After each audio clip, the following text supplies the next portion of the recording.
wabarakatuh. Oke, ketemu lagi dalam mata kuliah sistem terdistribusi. Pekan ini kita akan bahas tentang clock and time untuk teorinya, dan untuk prakteknya masih melanjutkan materi minggu lalu atau pekan lalu, yaitu bicara tentang multithreading programming. Sebelum kita ke praktek, ya akan saya sampaikan untuk materi teorinya, yaitu clock and time. Apa yang akan kita bahas di dalam clock and time? Yang pertama, sebagai overview-nya, time service, layanan dari time, waktu itu sendiri, yaitu requirement and problem, kebutuhan-kebutuhan dan masalah-masalahnya, dan juga source of time-nya, sumber waktunya. Kemudian kita akan bahas clock synchronization algorithm, algoritma yang digunakan untuk melakukan sinkronisasi terhadap waktu.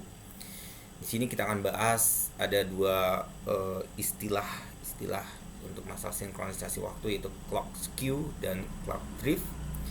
Kemudian ada algoritma yang digunakan untuk melakukan sinkronisasi, contohnya ada Christian algorithm, Berkeley algorithm, dan network time protocol. Dan yang ketiga, kita akan bicara tentang logical clock. Ini kita akan menggunakan Lamport timestamp. Baik, yang pertama kita akan masuk ke time service, layanan waktu. Sebetulnya apa sih layanan waktu? Why needed? Mengapa dibutuhkan? Waktu ya, mungkin hal yang biasa kita sebutkan, waktu, time. What time is it? Waktu sekarang jam berapa? Istilahnya. Ada clock and time, kadang sudah blur. Padahal waktu itu jauh lebih luas, sementara jam itu udah menunjukkan perangkatnya. Oke, sekarang kalau bicara tentang waktu secara global, kalau bicara tentang waktu, ya banyak sekali peribahasa, pepatah-pepatah. Ya, waktu adalah uang. Kemudian jangan sia-siakan waktu itu ya berlalu begitu saja. Jangan banyaklah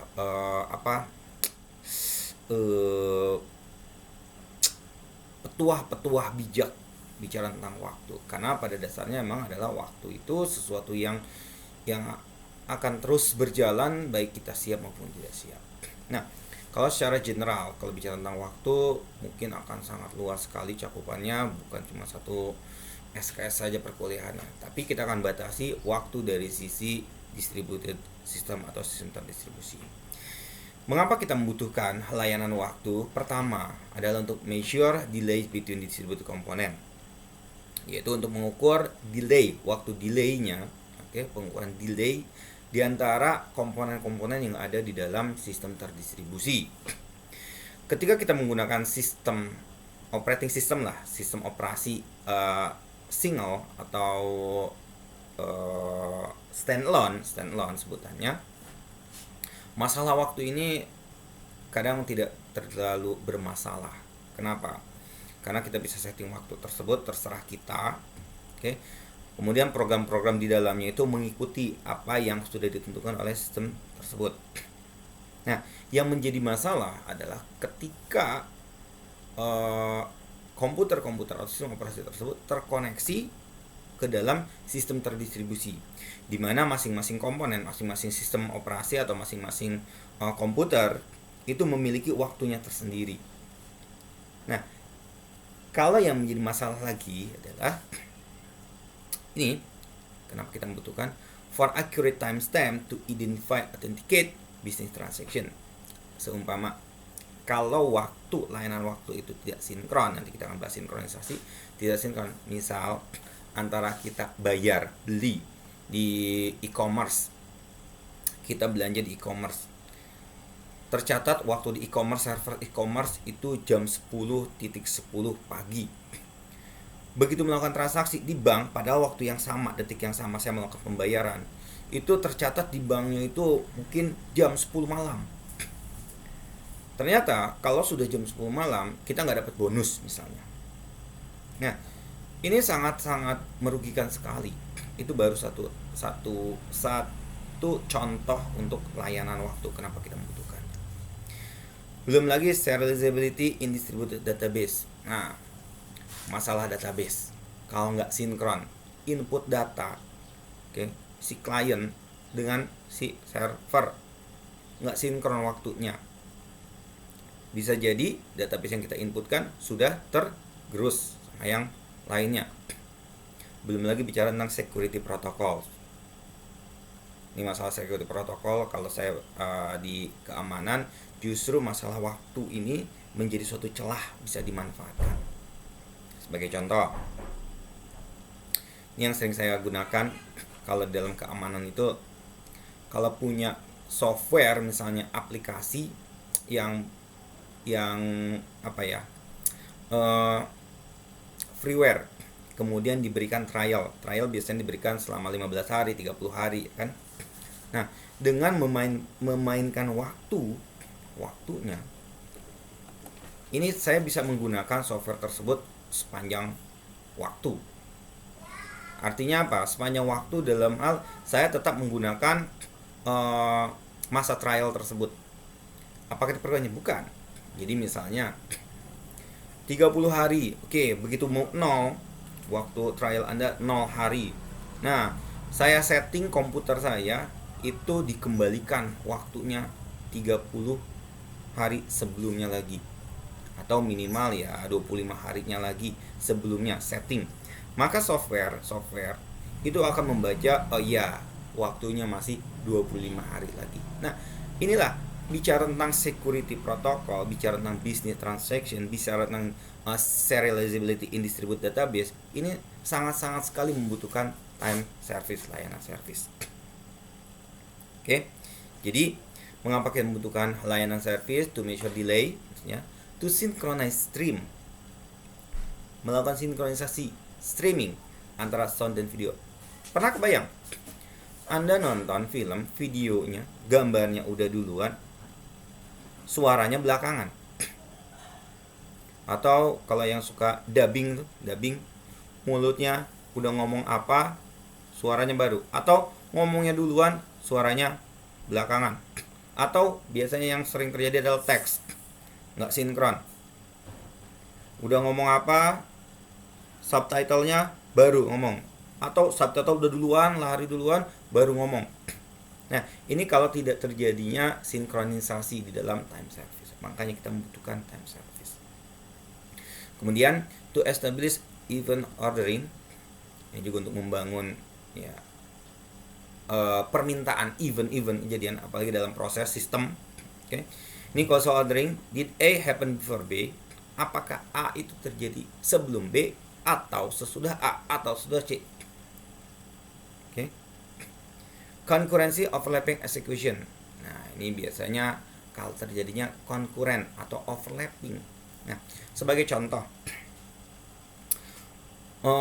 mungkin sudah biasa menggunakan aplikasi WhatsApp. Pernah tidak misalnya kirim pesan di jam sekarang misalnya nih, di jam 10:10. Karena sinyalnya lemot, kemudian habis, kuotanya habis atau segala macamnya, terkirim baru tercentang di waktu kita pada saat pengiriman 10:10. Tetapi ternyata kita baru bisa online, bisa baru terdeteksi atau punya kuota di jam 12. Nah, begitu kita kirim ke grup misalnya, itu pesan kita yang terkirim, waktunya akan seperti apa? Munculnya apakah kembali ke di jam yang pas 10:10 atau pada saat dia online misalnya di jam 12. Silahkan dipelajari, diperhatikan. Nah, itu terkait masalah time service. Kita lanjut.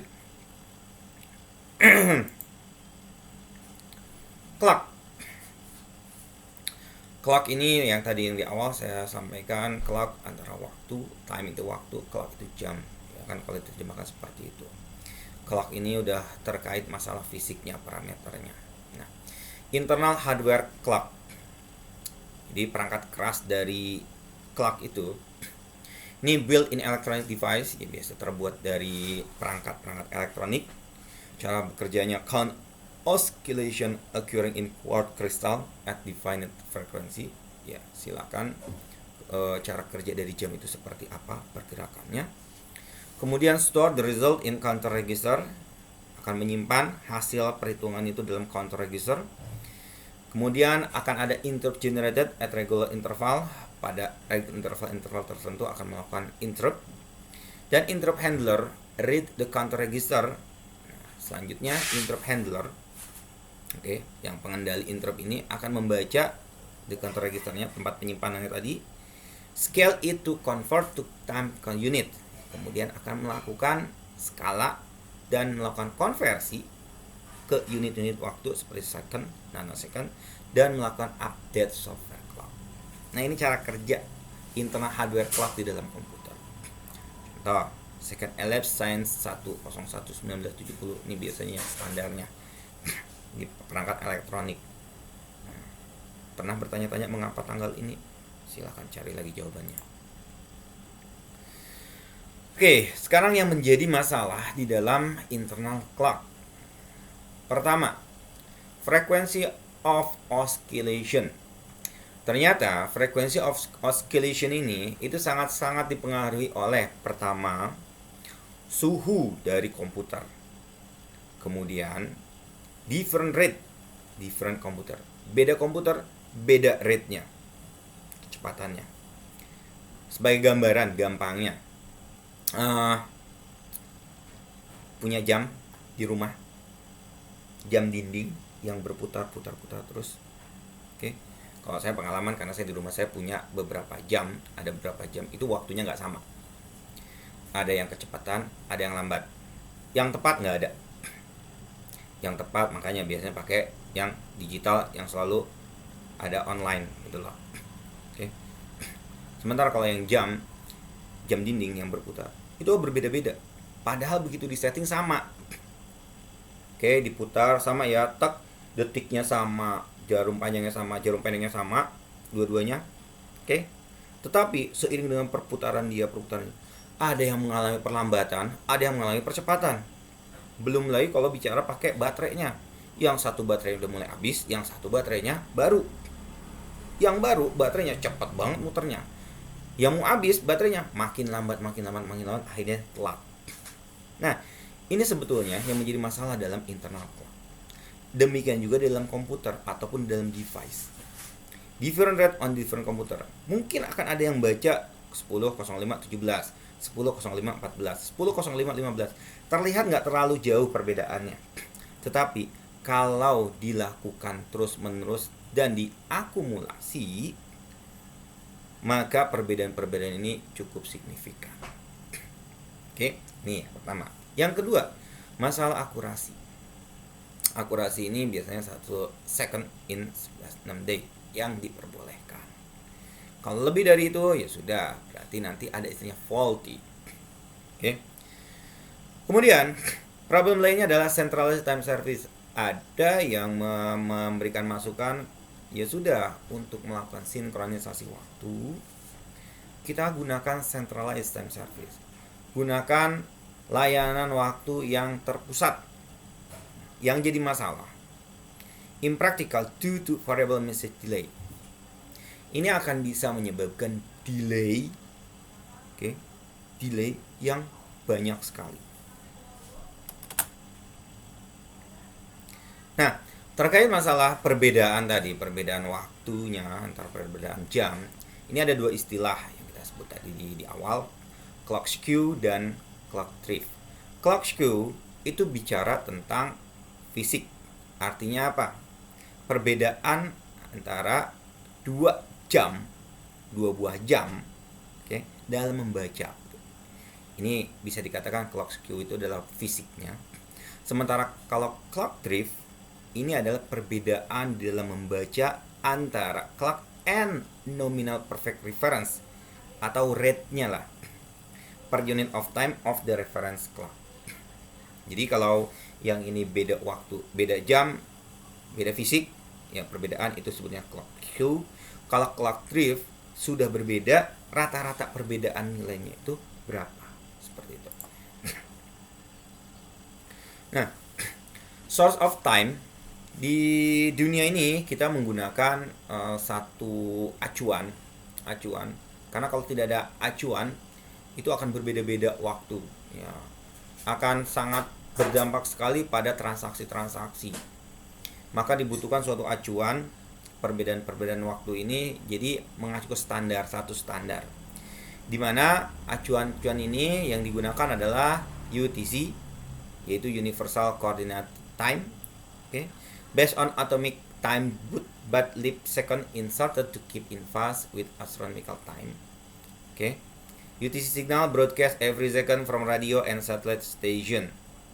Jadi UTC ini adalah suatu lokasi, dan ada suatu alat, okay, yang berdasarkan atomic time, okay, dan dia menjadi acuan seluruh dunia. Nah, kalau saya tidak salah di mata kuliah dulu fisika, seingat saya itu ketika bicara tentang lintang posisi bumi itu, lintang utara, lintang selatan, bujur timur, bujur barat, itu dimana membedakan tiap bujur, ya, garis bujur, ya, kalau nggak salah, oke, atau lintang utara, lintang selatannya, oke. Nah, per berapa derajat itu akan terjadi proses perbedaan berapa detik atau berapa menit. Oke, saya masih ingat ketika nonton film Around the World 80 hari, yang berkeliling dunia 80 hari, dia masih punya menyisakan 1 hari kalau nggak salah. Makanya begitu berdasarkan hitungan dia, saya sudah habis, ternyata di tempatnya yang untuk menyelesaikan Anda masih punya waktu. Oke. Nah, ada salah satu tempat yang menjadi patokannya. Nah, inilah UTC inilah yang juga digunakan sebagai acuan waktu standar. Dan UTC ini akan melakukan selalu broadcast every second dengan menggunakan radio, menggunakan gelombang radio, menggunakan satelit. Oke. Itu untuk menyebarkan ke semua perangkat-perangkat yang ada di bumi, oke, sehingga waktunya akan tetap sinkron. Nah, salah satunya adalah Global Position System, ini GPS, oke. Dan untuk receiver for UTC dan GPS ini biasanya tersedia di available komersial, used to synchronize local clock. Nah, kebayangkan kalau misalnya waktu itu tidak sinkronis di antara seluruh dunia ini. Saya ambil contoh misalnya yang kenal istilah bursa saham efek, bursa saham Jakarta misalnya, kemudian di Hong Kong, di Amerika, itu kan harus sinkron. Kalau saja terjadi perbedaan waktu, selisih per detik saja, itu dampaknya luar biasa. Yang tadinya saya jual, waktunya jual, kenapa? Lagi naik, lagi untung. Nah, ternyata waktu down, waktunya nggak lama, tak aja, nggak sinkron, itu kerugian luar biasa. Oke, inilah pentingnya adanya source of time dan adanya sinkronisasi. Oke, kemudian kita masuk ke clock synchronization. Clock synchronization ada eksternal, ada internal. Eksternal itu synchronization with authoritative source of time. The absolute value of difference between the clock and the source is bound above by t at every point in the synchronization interval. Time accurate to within t. Sementara untuk internal, synchronous clock with each other, the absolute value of difference between the clock is bound above by t at every point in the synchronization interval. Clocks agree to within t, not necessarily accurate time. Maksudnya apa? Kalau eksternal itu melakukan sinkronisasi dengan authoritative source of time yang tadi, yang UTC. Oke. Dan dia is bound above by t, di atas d, every pointnya. Ini harus melakukan sinkronisasi. Sementara kalau yang internal ini melakukan sinkronisasi with each other. Jadi gini, ada salah satu mekanisme nanti yang akan disebutkan model-model untuk algoritma sinkronisasi itu. Satu server dijadikan sebagai pusat untuk mendapatkan update secara terus-menerus dengan UTC-nya. Oke. Sementara yang klien-kliennya ini melakukan sinkronisasi kepada server. Nah, yang eksternal ini yang server ke UTC, sementara yang internal ini yang ke klien-klien. Nah, di situ ada juga masalah. Masalahnya apa? Bagaimana jika server ini down? Nah, ada lagi yang memberikan masukan, oke kalau gitu buat server-server banyak. Server-server banyak ini yang langsung sinkronisasi kepada UTC, klien-klien ini tinggal koneksi ke server-server. Siapa yang memberikan jawaban tercepat, itu waktu yang dijadikan sebagai acuan. Ini melakukan sinkronisasi. Kemudian clock compensation. Assume two clock can each drift at rate r msec per second. Maximum difference 2r msec per second must synchronize every d per second to agree with d. Clock correction. Get UTC and correct software clock. Problem. What happens if local clock is 5 sec fast and it is set right? Timestamp version of file get confused. Time must never run backward. Better to scale the value of internal clock in software without changing the clock rate. Nah, ini kalau misalnya kompensasinya ada clock kompensasi, diasumsikan ada 2 clock can each drift. Itu akan bisa melakukan drift. Tadi ingat drift, clock rate, ya kan? Dengan rate-nya R msec per second. Di mana nilai maksimumnya perbedaan itu 2R msec per second. Maka ini akan harus melakukan resynchronize every d per 2r. Untuk apa? Untuk mendapatkan tadi nilai yang diizinkan pada saat melakukan clock sinkronisasi. Nah, untuk melakukan clock correctionnya, ini tentu saja melakukan get UTC, hubungi si sumber untuk ngecek benar atau tidaknya, dan lakukan software clock. Akan muncul masalah di sini. What happen if local clock is 5 sec fast? Oke. Bagaimana jika local clocknya yang lokal itu 5 detik lebih cepat dan di setnya benar? Ini pasti timestamp akan bingung. Nah, hal ini saya langsung buktikan saja, contohkan saja. Misal kalian setting komputer kalian itu tahunnya, tanggalnya itu berbeda dengan kondisi saat ini. Saya pernah mencobanya. Nih kondisi-kondisi troubleshooting sebetulnya, masalah waktu juga sebetulnya. Jadi waktu ini sangat sensitif banget. Ini bisa terjadi seperti ini. Misal saya setting waktu, atau bukan saya setting, pernah terjadi, saya diminta bantuan sama teman. Dia katakan, mengapa saya nggak bisa browsing? Mengapa saya nggak bisa browsing? Saya pakai Mozilla nggak bisa browsing, pakai IE nggak bisa browsing, saya pakai Opera nggak bisa browsing. Begitu saya cek, selalu tercantum itu apa istilahnya, yang tidak diizinkan itulah di browser itu tidak diizinkan karena incorrect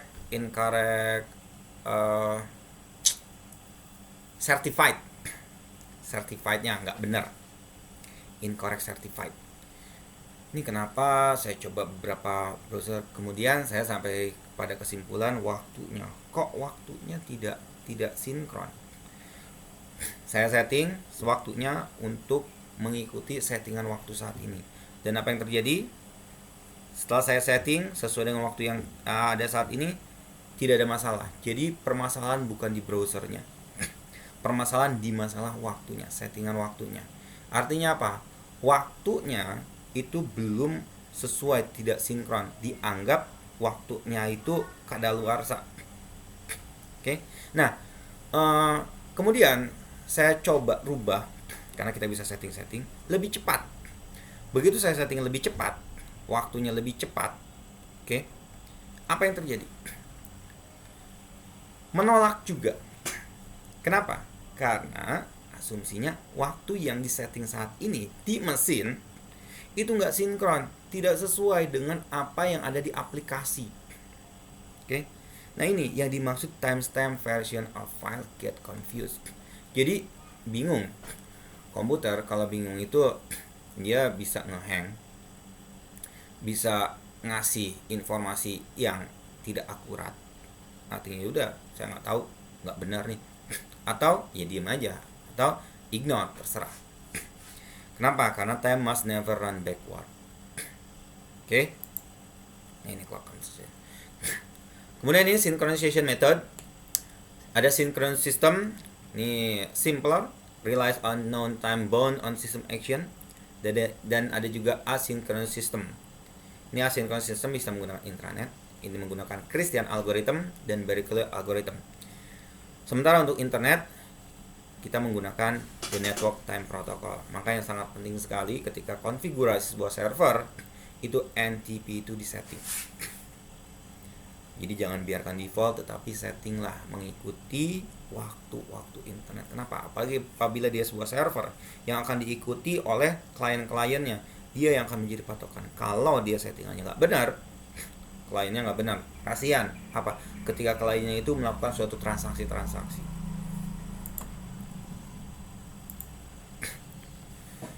Oke, untuk yang synchronous system case, internal synchronization between two processes now bound min, max, and message delay, also on clock drift execution rate. Assume one send message to with time t, 2 can set it clock to t plus max tambah min bagi 2, estimate of time taken to send message. Then, the skew is at most max min bagi 2. Why not t plus min or t plus max? Maximum skew is large, could be max min kurangi min. Maksudnya apa? Kalau melakukan synchronous system, ini sangat mudah sekali. Oke. Jadi dikenal dengan istilah bound, min, max on message delay. Hanya menghitung minimum dan maksimum di dalam delaynya message. Pesan itu ketika mengirim pesan itu kan ada delaynya, itu bisa setting nilai minimum, nilai maksimum. Oke. Misalnya diasumsikan one send message kepada 2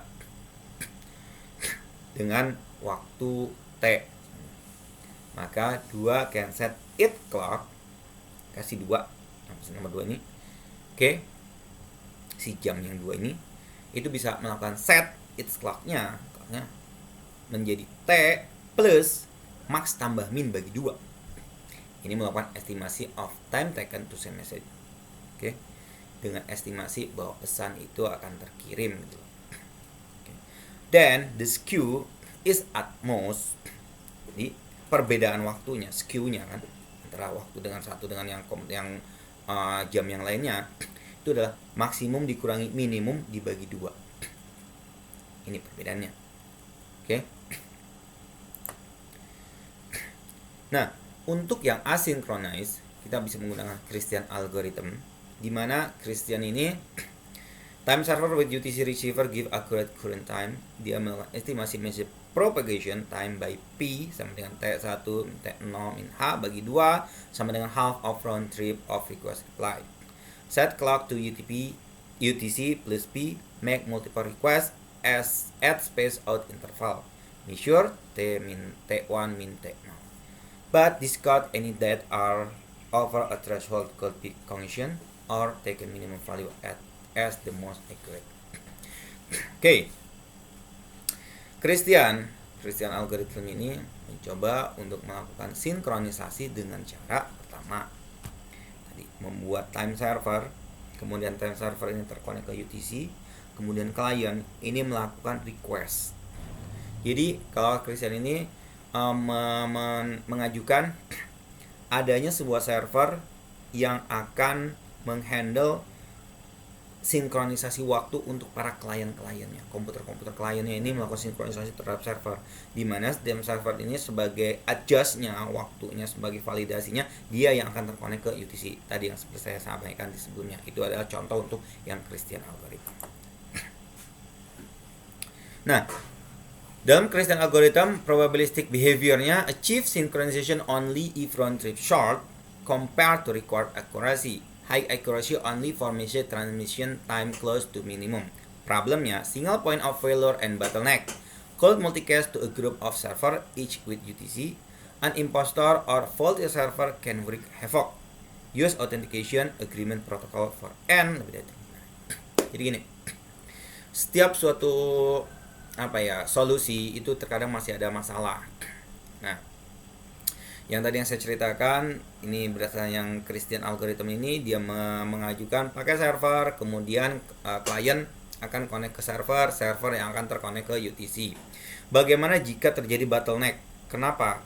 Karena kalau semakin banyak, seperti kita ketahui di dalam jaringan, semakin banyak yang akses server, itu bisa terjadi bottleneck, atau bisa terjadi suatu delay, bisa terjadi suatu failure. Oke? Nah, kalau ini terjadi, maka waktu-waktu yang si klien-klien ingin melakukan sinkronisasi itu pasti akan terkendala. Misalnya, klien 1 oke, dia sinkron, klien 2 masih nunggu, berarti harus ada delay. Klien 3, 4, 5 dan seterusnya. Bisa jadi waktunya di waktu yang sama, yang bersamaan, tapi dia delaynya menjadi 100. Oke. Nah, untuk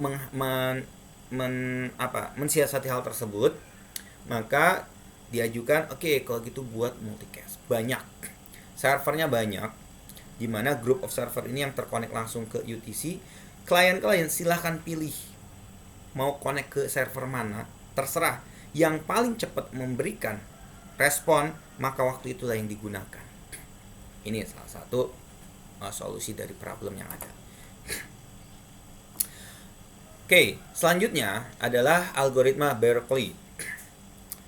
Dalam algoritma Berkeley, ini choose master to coordinate which periodically pulls slave.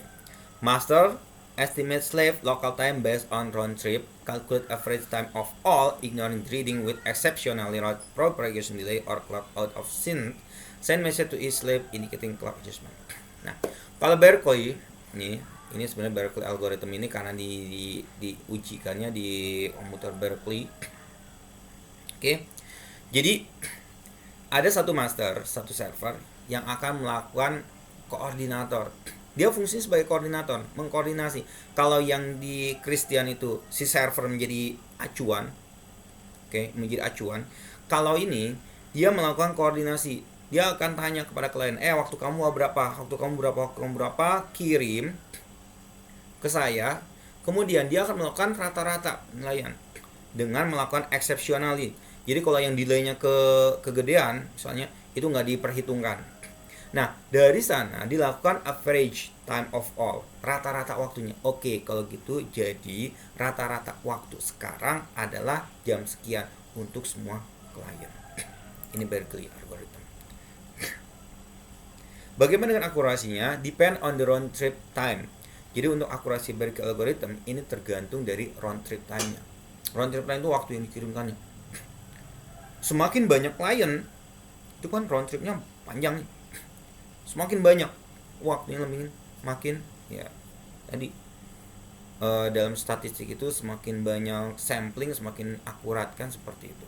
Tapi ingat, adanya delay juga perlu dipertimbangkan. Makanya dalam fault tolerant average-nya, eliminate reading of faulty clock probabilistically, average over the subset of clock that differ by up to specific amount. Misal ada satu klien ngaco, dari 10 satu klien ngaco, maka satu klien tersebut di exceptional, dibiarkan, tidak mempengaruhi terhadap hasil rata-rata waktu tersebut. Jadi bukan berarti ngambil yang harus di range-nya diikut standar, tidak. Kalau dia ngaco udah tinggalkan aja. Justru yang menjadi patokan harus kamu ngikutin yang sudah hasil rata-rata. Jadi ibaratnya ini lebih demokrasi lah, seperti itu. Nah, yang menjadi masalah adalah what if master fail. Gimana kalau masternya fail, gagal? Solusinya elect another leader. Demokrasi banget kan? Ini kalau yang pimpinannya udah ngaco, nggak bener, gagal, pilih yang lain. Toh penentuan waktu di dalam Berkeley algoritma itu berdasarkan hasil perkumpulan waktu-waktu klien-klien. Oke, kalau Berkeley dan Christian itu bicaranya di intranet, di jaringan lokal, jadi nggak masalah. Nah, bagaimana kalau di jaringan internet, di mana jaringan internet itu sangat cepat sekali prosesnya, dynamically sangat-sangat cepat, maka digunakan NTP, Network Time Protocol. Multiple time server across the internet, primary server directly connected to UTC receiver, secondary server synchronized with primary, tertiary server synchronous with secondary, dan seterusnya.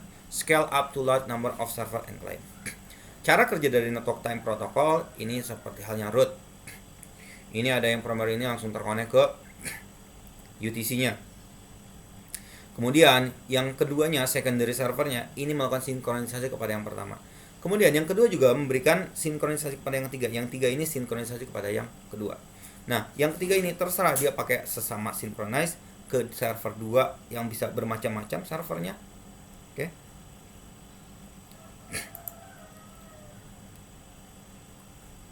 Untuk modelnya, untuk NTP synchronization, multicast one or more server periodically multicast to other server on high speed LAN. They set clock assuming small delay.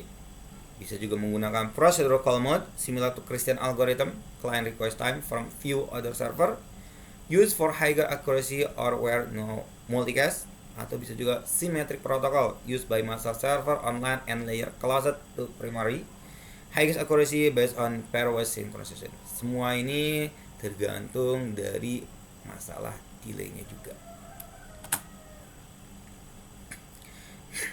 Contoh seperti ini NTP symmetric protocol. Server A T1, server B T2, T3, T4, T plus 0, 18 misalnya. Di T3 jadi 20, T4, T aksen 0 jadi 22. Dimana T transmission delay 5 detik misalnya. O adalah clock offset of B relative to A. Record local time T1 sama dengan 10 misalnya. T2 jadi 18, T3 jadi 20, T4 jadi 22. Let A sama dengan T2 min T1 jadi T tambah 0. Kemudian B sama dengan T4 kurangi T3 sama dengan T aksen ya, kurangi 0. Dan diasumsikan T itu ya mendekati T aksen. Untuk round trip delay-nya T sama dengan T tambah T aksen sama dengan A tambah B sama dengan T2 min T1 ditambah T4 min T3 yaitu 10. Jadi kalkulasi estimate of clock offset-nya 0 sama dengan A kurangi B bagi 2 ya sama dengan 3. Ya ini cara-cara perhitungannya lah untuk mengetahuinya. T4 sama dengan current message receive time determined at receiver. Every message contain T3 current message send time, T2 previous receive message receive time, T1 previous receive message time. Jadi T4 ini adalah waktu yang diminta. Di ketika T4 itu juga ada silsilahnya. T1-nya ada, T2-nya ada, T3-nya ada. Data filtering obtain average value of clock offset from value of O corresponding to minimum T. Peer selection itu exchange message with several peers favoring those closer to primary. How good is it? 20 sampai 30 primary and 2000 secondary can synchronize to win 30%. Wow. 20 sampai 30 primary, server primary and 2000 secondary dapat melakukan sinkronisasi sampai dengan 30 milisecond. Ya, cukup lumayan lah. Milisecond, bukan second. Oke, yang terakhir logical time. For many purpose, it is sufficient to agree on the same time. Sebagai contoh, internal consistency, which need not be UTC time. Can they do causal event ordering? A occurs before B, ini lambangnya. A muncul sebelum B. Logical time denote causal relationship, but the relationship may not reflect real causality, only accidental. Oke, sekarang kita bicara logical. Kalau tadi kayak fisikal ya, kita bicara tentang skew, clock skew. Sekarang kita bicara tentang logicalnya. Oke, event ordering. Misalnya define A to B, atau sebutannya bacanya kita A occurs before B if A muncul sebelum B jika A dan B are even in the same process. A dan B adalah suatu kejadian event di proses yang sama, dan A occurs before B dan A munculnya sebelum B, atau A is the event of message sent. A adalah suatu kejadian dari suatu pesan yang dikirim dari proses A, dan B adalah the event atau kejadian of message received. Jadi berarti pesan yang diterima oleh proses B. If A occurs before B and B before C, then A before C. Ini persamaan matematika sebetulnya. Ini adalah partial order. For events such that neither A occur before B nor B before A, we say A, B are concurrent. Yang dituliskannya A, ini pipa, double pipa, B. Ini maksudnya concurrent. Jadi maksudnya A dan B itu nggak ada hubungan, nggak ada kaitan, nggak ada kalau dalam proses itu B baru bisa berjalan setelah A dan sebaliknya seperti itu. Oke, notasinya seperti ini. Contohnya seperti ini kalau shell ordering. A ke B, message 1 ke C, kemudian ke D, message 2 ke F. A before B, C before D, ya kan? A before B, A sebelum B, C sebelum D di proses 2 ini. B sebelum C, ya pastinya. Dan D sebelum F. Di mana A dan E yang ini tidak ada kaitannya. Gampang ya penggambarannya. Oke, sekarang kita masuk ke logical clock yang diinikan oleh Lamport. Logical clock adalah monotonically increasing software counter, not real time. Ingat, monotonically increasing software counter. Suatu software counter yang terus menghitung, not real time. One for each process P. Okay, used for time stamping. Tujuannya untuk time stamping, stempel waktu. Jadi kapan pesan tersebut diterima kan di stamp waktunya. Bagaimana cara kerjanya? LP incremented before assigning a timestamp to an event. Jadi ada sebuah LP itu ya akan di sign. When P send message M, ketika P itu mengirimkan sebuah pesan M, P timestamp it with current value T of LP after incrementing it, piggybacking T with M. Ini sedikit rumit. Jadi kalau P akan mengirim pesan, P timestamp ini udah langsung melakukan waktu, menuliskan tag. Jadi LP-nya udah langsung. Oke. Dengan piggybacking T with M, dengan nilai T-nya itu sebenarnya M. On receiving message, MTQ set its own clock LQ.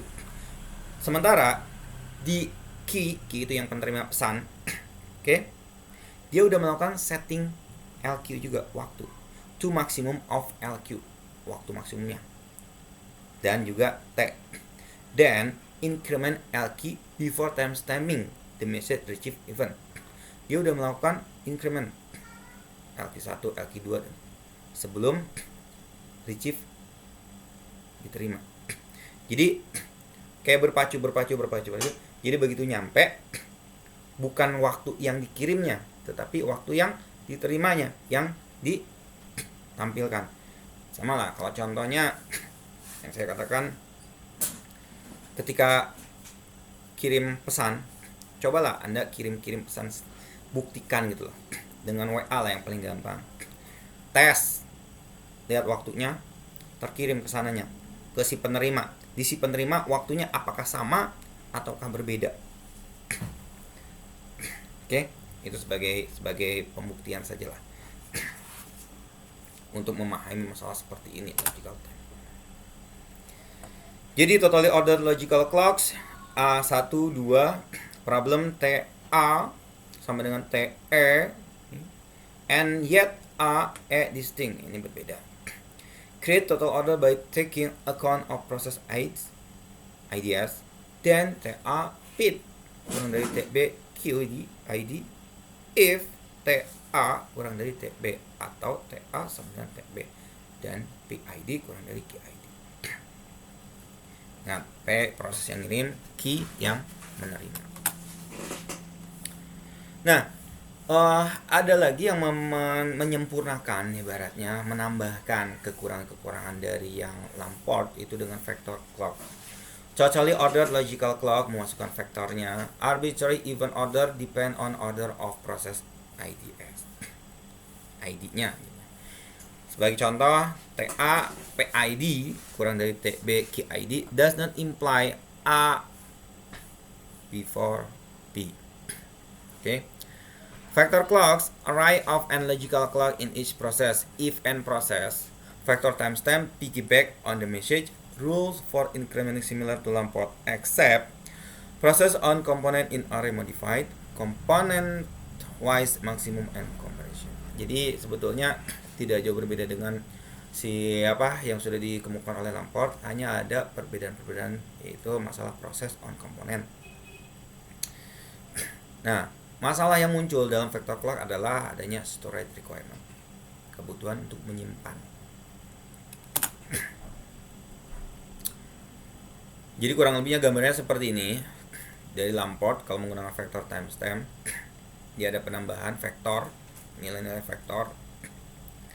Hence B before C, neither vektor T B kurang dari vektor T E, ataupun nor vektor T P kurang dari vektor T E, di mana B dan E ini tidak ada hubungannya, konkuren.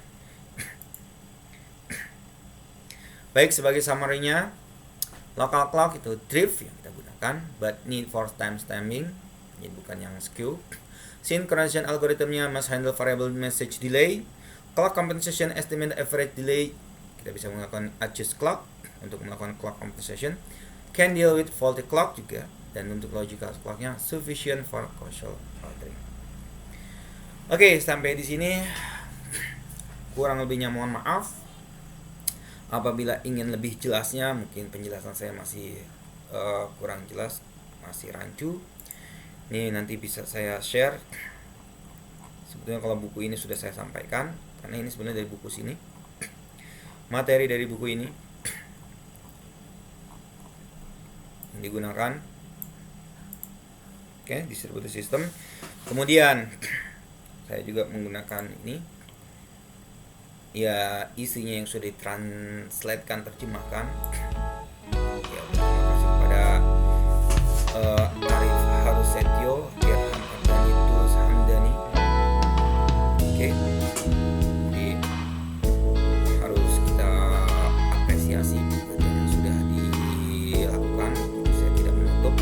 Jadi ini saya gunakan ini mereka, hasil translate mereka dari.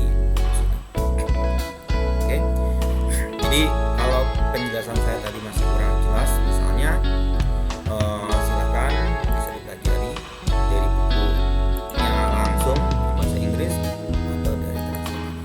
Dan saya akan share di Google Meet. Oke, kurang lebihnya saya mohon maaf. Akhir kata, billahi taufiq wal hidayah. Wassalamualaikum warahmatullahi wabarakatuh.